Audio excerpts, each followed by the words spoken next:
At 90 feet below the ocean's surface, time stops behaving like time.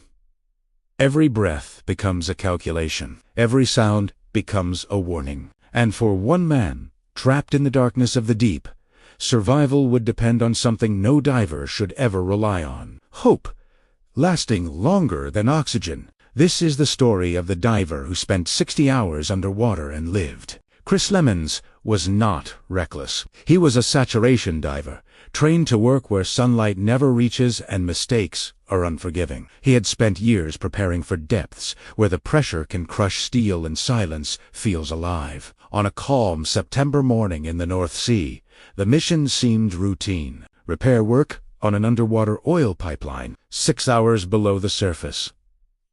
Nothing unusual, nothing dangerous. At least not by saturation diving standards. Chris entered the diving bell and began his descent. As the surface faded, the water darkened, colors vanished. The temperature dropped. Pressure wrapped around his body like a tightening grip. At depth, Chris breathed a carefully controlled mixture of oxygen and helium. The helium made his voice sound strange, high and distorted, but it kept his body functioning where normal air would kill him. His life depended on one thing: the umbilical line. A thick cable connecting him to the surface. It carried oxygen, heat, electricity, and his only link to human voices above. If that line failed, survival would be measured in minutes. Chris exited the bell and moved along the seafloor, focused and calm. His helmet light cut through the darkness as he worked. The ocean around him was silent, except for his breathing and the soft hum of equipment. Then, without warning, everything went wrong. Above the surface, the support ship was hit by a sudden, powerful wave. The vessel lost position for just a moment, but that moment was enough. The umbilical line snapped. In an instant, Chris lost oxygen. He lost heat. He lost communication. The voice in his helmet disappeared. The warmth drained from his suit. The steady flow of air was gone. And then, silence. Chris was dragged violently before crashing onto the seafloor. The darkness felt heavier now. Colder, closer. He checked his gauges. His backup oxygen supply would last only minutes. Maybe 5. Maybe 10, if he stayed calm. Above him, the crew scrambled in chaos. But Chris didn't know that. From his perspective, he was completely alone, sitting on the bottom of the ocean, nearly 100 feet down, in freezing water. Panic would have killed him faster than the lack of air. So Chris did something extraordinary. He stopped moving. He slowed his breathing. He made himself as still as possible. Every movement wasted oxygen. Every anxious thought stole seconds from his life. He waited. The cold crept in fast. His fingers stiffened. His thoughts slowed. The water around him was near freezing, and his body began to shut down to conserve energy. Minutes passed.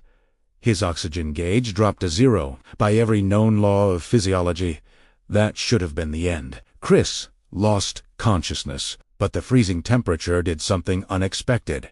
It slowed his metabolism to a near standstill. His brain's need for oxygen dropped dramatically, similar to what happens in cases of extreme hypothermia. Unconscious, motionless, and silent, Chris Lemons lay on the ocean floor. Above the surface, rescue teams refused to give up. Remotely operated vehicles were launched, their powerful lights cutting through the darkness. Cameras scanned the seabed inch by inch.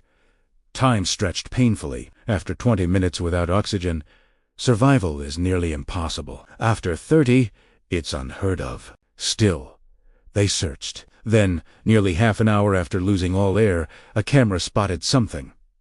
A diver. Not drifting, not damaged. Still there. Chris was found. The rescue team rushed to reconnect his oxygen supply. They expected a body. They prepared for the worst. Oxygen flowed back into his helmet. Nothing happened. Then, a small movement, a breath. Chris inhaled. Against every expectation, against every medical explanation, his body responded.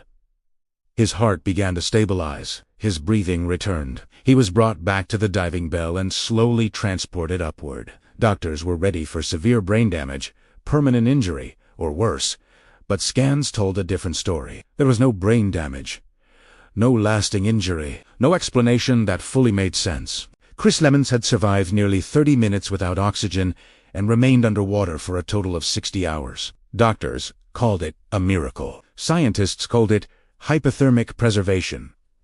Chris called it luck. But the ocean had taught a lesson that day.